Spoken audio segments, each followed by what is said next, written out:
Good morning সবাইকে। আমি স্মৃতি, আমি তোমাদের পরিবেশ এবং বিজ্ঞানের টিচার। আজকে আমি ক্লাস 6 এর পরিবেশ এবং বিজ্ঞান বই থেকে মৌলিক, যৌগিক আর মিশ্র পদার্থটা পিপিটি প্রেজেন্টেশনের মাধ্যমে বোঝাবো।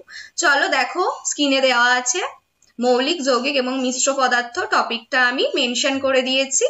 আচ্ছা, পদার্থ। এই পদার্থ আমরা কাকে বলবো? দেখো, আমি সংজ্ঞাটা দিয়ে দিয়েছি। যে সকল বস্তুর ভর ও নির্দিষ্ট আয়তন আছে, বল প্রয়োগে বাধা প্রদান করে, তাদেরকে পদার্থ বলে, যেমন বাতাস, তেল ইত্যাদি।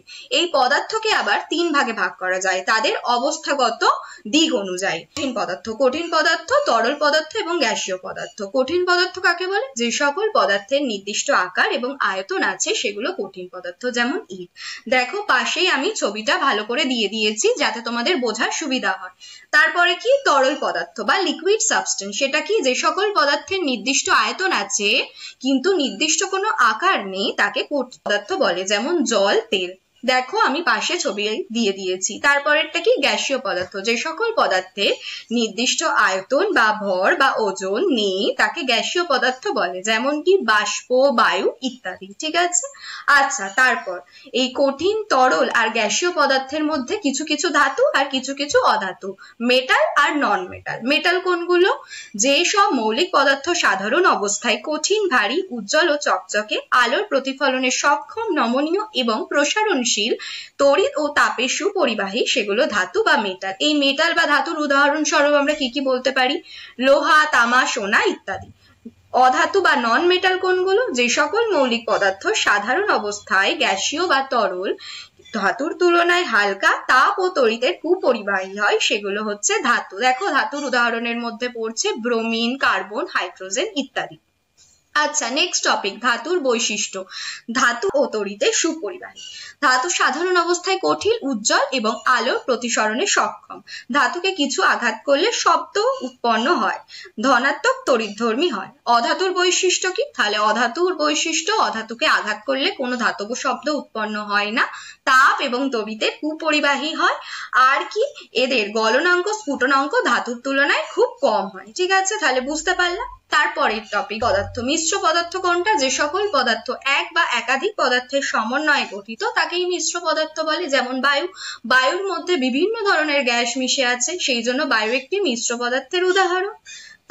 তারপর হচ্ছে মৌলিক পদার্থ। মৌলিক পদার্থ ও যৌগিক পদার্থ। মৌলিক পদার্থটা কি? যে সকল পদার্থকে ক্ষুদ্র ক্ষুদ্র অংশে বিভক্ত করলে ওই পদার্থ ছাড়া অন্য কোনো পদার্থ পাওয়া যায় না, সেগুলো মৌল বা মৌলিক পদার্থ। যেমন কি অক্সিজেন। এই অক্সিজেনটাকে যদি আমরা ভাঙি, শুধুমাত্র অক্সিজেন বা অণুই পাবো, অন্য কোনো মৌল পাবো না।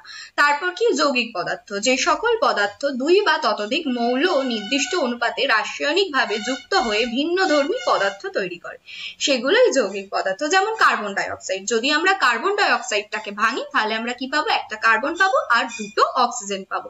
তাহলে এটা একটা যৌগিক পদার্থের উদাহরণ। ঠিক আছে?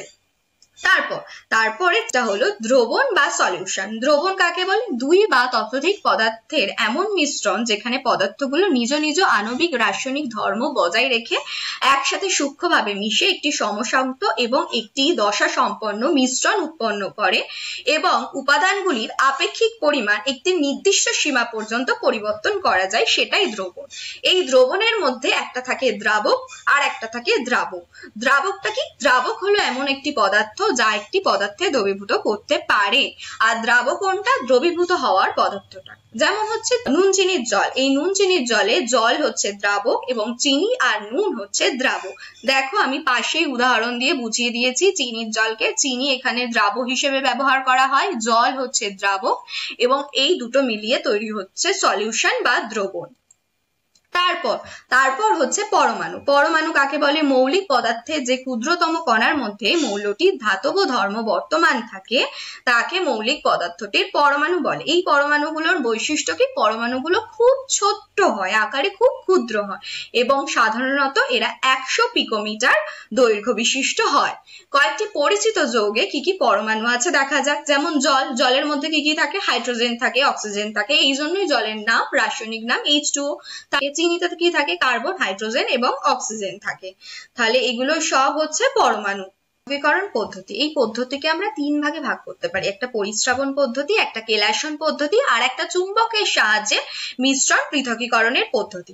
প্রথম জেনে নেওয়া যাক কেলাসন কাকে বলে। একটি নির্দিষ্ট দ্রাবকে দ্রবণীয় কোনো তাপহারী কঠিন বস্তুর উত্তপ্ত সম্পৃক্ত দ্রবণকে ধীরে ধীরে শীতল করে দ্রবীভূত পদার্থকে দ্রবণ হতে সুষম ও নির্দিষ্ট কেলাস আকারে পৃথক করার পদ্ধতি হচ্ছে কেলাসন পদ্ধতি। দেখো আমি পাশে উদাহরণ দিয়ে বুঝিয়ে দিয়েছি।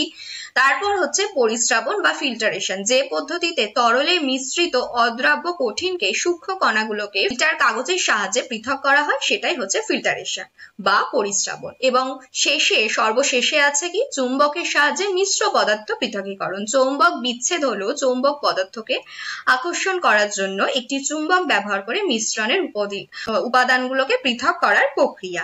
আশা করি আমি আজকে যা যা পড়িয়েছি বুঝতে পেরেছো। ধন্যবাদ।